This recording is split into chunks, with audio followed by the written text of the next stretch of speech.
Namibia's growth prospects for the medium term remain favourable, forecast at around 4.2%, that for 2013-2014. But as the country approaches its elections next year, it still struggles with unemployment and government contingent debt owed by state enterprises. For more on this, I'm joined by Brian Dlamini, a country risk analyst at RMB. Brian, it's good to talk to you about Namibia this time. You, of course, have spent some time in Namibia last week. So firstly, your impressions in terms of what are the key kind of forces on the ground there, your impressions of, in fact, being in Namibia? I think one should firstly start by saying that Namibia is not South Africa, even though there's a lot of linkages there. I think that's what tends to happen. People look at Namibia and they look at SA and then they think it's more or less the same thing. But having been there, there's quite a feeling that the economy is still robust and that growth is going to come through.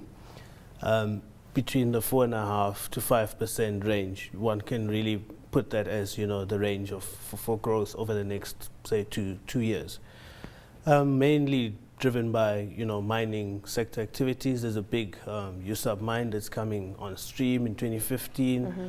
There's a heck of a lot of construction as well, including mining sector related construction that's still propelling growth.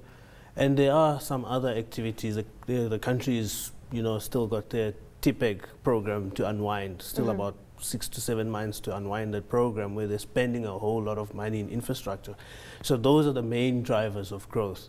Let's just dwell on the mining sector right now, because mining accounts for around 11.5% of GDP. If you look at the uranium figures we've seen so far this year, I mean, for Q1, uranium production up 17% year on year.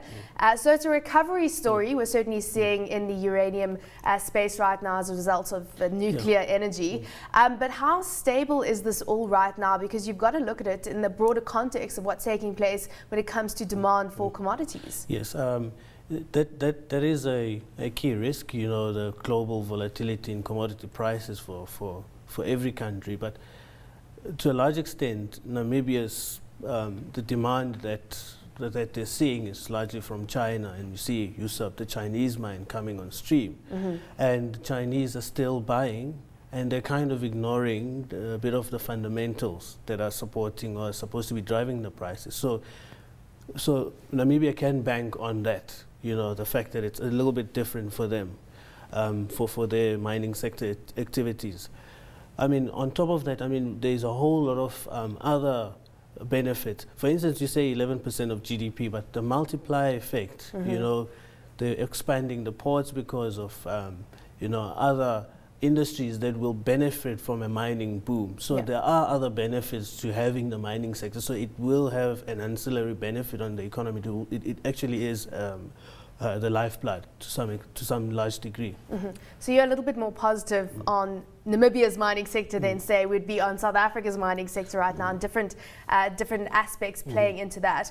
Let's just talk about the government's debt position right now, because we had government's debt figures coming through for May 2013, and it has been pretty much stable. 25.6 billion Namibian dollars is where that level stands at right now. But at this point in time, state-owned enterprises are also banking on government guaranteed debt. So how much is that? Well, the figure for government's contingent liabilities is, no one has been able to put it, because look, if the airline needs a bailout next year, we kind of don't know how much that bailout would be, mm-hmm. or what we perhaps know what the capex spend is over the next 2 to 3 years, but we kind of can't forecast how much of a loss or a profit that they will make. All that said, look, these state-owned enterprises are very important for government's plans in terms of infrastructure upgrades and recapitalization of various infrastructure, such as rail included. Yeah. But to also put it in context, at this stage, it won't really break the bank. It is a matter of concern.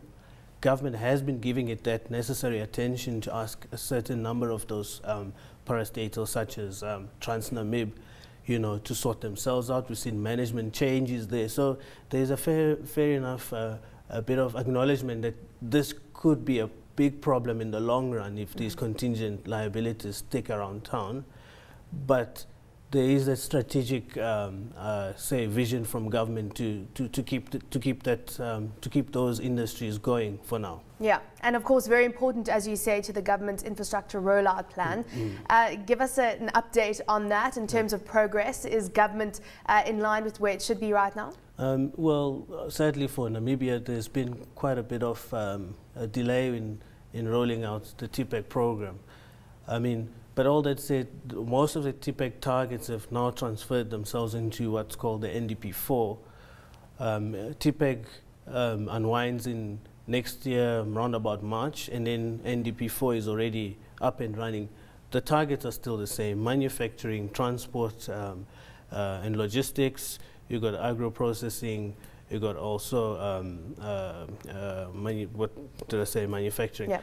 But I mean, those are the key industries that government is targeting, and that's where as well the parastatals are playing. Sorry, the other one was actually tourism. That's where the airline in Namibia is playing. So those, you know, 4 categories are largely in line with where the parastatals are going to be playing themselves, and I think it will also help in denting or addressing the unemployment challenges over the long run as well. 27.4% unemployment right now. If you look at youth unemployment, almost 50% at 48.5%. Similarly mirrored here in South Africa. That, of course, is one of the similarities, but that's something we're seeing across the world right now, that youth unemployment problem. Where are jobs being created, and is government's plan creating jobs as it said it and hoped it would? Yeah, so the biggest issue in Namibia is skills. I mean, it's jobs on one side, but it's the skills that are needed to build the economy. And specifically, you know, oil and gas exploration, mining, the top end, those skills aren't there. So the skills aren't there. That's the one challenge. So there's a skills levy that was introduced over the past 2 months or so, to try and, you know, get employers to contribute into this fund that will now start building, you know, or rather skilling the youth.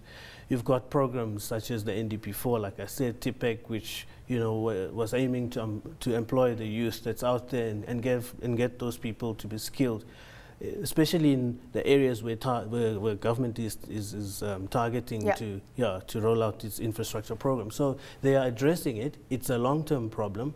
I think they'll have to be bold at some stage to maybe try and import some of that skills that they need from the likes of South Africa just for now, and